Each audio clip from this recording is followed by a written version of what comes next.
Ja, og nu er vi nået til den opgave, hvor jeg skal analysere og kommentere lidt på ældre og internettet. Og hvis vi starter lidt med at kigge på, om det egentlig lever op til de krav, som det skal, de statistikker, de har brugt her, så kan vi jo starte med at gå ned på den første her og se, og der kan vi se, at den ser dejlig let uoverskuelig ud. Vi har både på X og på Y-aksen, der har vi information og værdier, hvad det er. Vi har nogle tal, der står her i, og de har så vist heroppe, at det er procent, så det er der også styr på, at man skal vide, hvad det helt præcist er. Og med den overskrift, de har lavet her, så vil den egentlig også godt kunne stå alene, og man vil stadig vide, hvad det er, og det vil stadig give mening. Det er en god meningsfyldt overskrift. Hvis vi så går lidt ned og kigger her, så kan vi se igen, god overskrift. Der er nogle etiketter herude på venstre, på Y-aksen herude. Og så der står igen, at det er procent, og så står tallene her. Så det ser dejligt let og uoverskueligt ud. Og så har vi nogle kilder hernede, som står, hvor har de fundet det fra, hvor kan det læses, og der står alle de vigtige ting, som egentlig skal være med i sådan en analyse og statistikberegning her.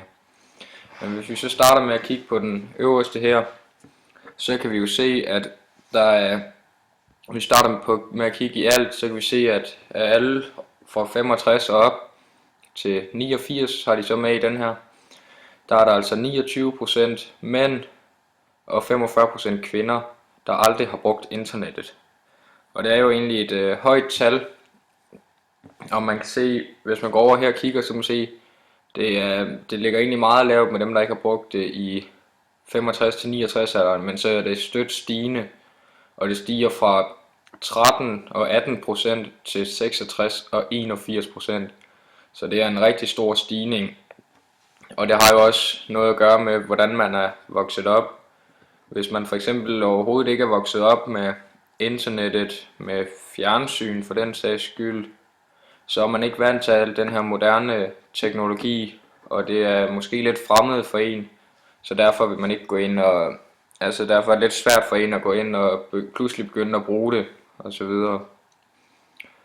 Så kan vi gå ned og kigge på skemaet hernede, som viser 65-89-åriges brug af internettet i 2012, og det er også vigtigt lige at få med, at det er 2012, så ved man, hvor det ligesom er henne, hvad det er, vi snakker, at det ikke er i år 1910. Så herude, der står noget med daglig eller næsten daglig internetbrug, og der kan vi se, at i alt det er cirka halvdelen, der bruger internettet dagligt eller næsten dagligt af mændene, hvor det kun er 28% af kvinderne. Og vi kan også se, at det er især de yngre af de ældre, hvis man kan sige det sådan, der trækker det opad, hvor vi kan se, at når vi kommer hen til de allerældste, både ved mændene og ved kvinderne, så er der ikke specielt mange procent. Vi er helt nede på 5% inden for kvinderne, som ligger utrolig lavt. Og inden for de seneste 3 måneder, der kan vi se, at den er også, ligesom før, den er meget stigende, men der er dog flere, der har brugt det. Flere, der har brugt internettet end dagligt eller næsten dagligt. Og så aldrig brugt internettet, det var jo sådan set den, vi var inde og kigge på før, som de har taget et uddrag af. Så, men min mening her, det var egentlig, at de kunne måske godt have lagt den her statistik øverst, og så have taget diagrammet ned, så man ligesom havde set på tallene først, og så kunne de have fremhævet det via en graf. Men det er, sådan vil jeg have følt, det var mest overskueligt.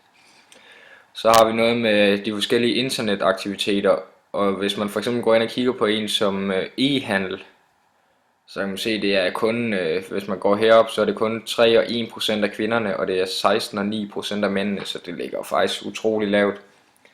Og hvis vi kigger på noget som internetbank, som jo også er en stor del af samfundet i dag, det med at gå ind på banken og tjekke ens net, så kan vi se, at det ligger også lavt herhen ved de ældre, ved de allerældste, mens det ligger, at det er over halvdelen, og Så knap en 3/4 af mændene i 65-69 alderen, der bruger internet dagligt, eller der har brugt internetbank. Og hvis man går ind og kigger lidt på, hvad det vil gøre, hvad problemerne er ved det her, så kan man jo sige, at det er vores moderne samfund i den teknologi, vi er lige i gang med lige nu, så får man utrolig mange af ens oplysninger, især fra det offentlige og fra staten. Det får man på nettet via mail, og den her mail, den kan de jo så ikke gå ind og bruge, fordi de bruger ikke internettet. Og selvom der er mange, der har brugt det inden for de sidste 3 måneder, så er det alligevel ikke så smart, hvis man får en skatteopkrævning, eller man får en eller anden vigtig mail, og så man først ser den 3 måneder efter. Så det giver et stort problem. Og så har vi noget af det her omkring internetbank, som er meget vigtigt nu her, at kunne ind og holde styr på ens kort og konto. Hvor meget bliver der brugt? For eksempel, bliver kortet misbrugt? Det har man ikke så stort overblik over, hvis det er, man ikke går ind på internetbanken dagligt, næsten dagligt i hvert fald, og kigger. Og så er der bare det her med alle de nyheder og informationer, der kommer via nettet, som de altså går glip af. Der kommer ligesom et stort gab, en stor kløft mellem de yngre og ældre, hvor der er mange af de nye ting, hvor de ældre, de slet ikke får det at vide, og de får slet ikke den information, som alle os yngre har og får ved at gå på nettet. Så det bliver et stort problem med, at de ligesom falder af på den, de falder ligesom af på samfundet, og får ikke alt det at vide, som vi andre gør, og det vil skabe en stor kløft, som nok først vil blive formindsket, når det er, at de her ældre, de begynder at uddø, hvis man kan sige det sådan. Fordi så vil de yngre komme til, og de vil så have vokset op med det her internet, og vil højst sandsynligt blive ved med at bruge det.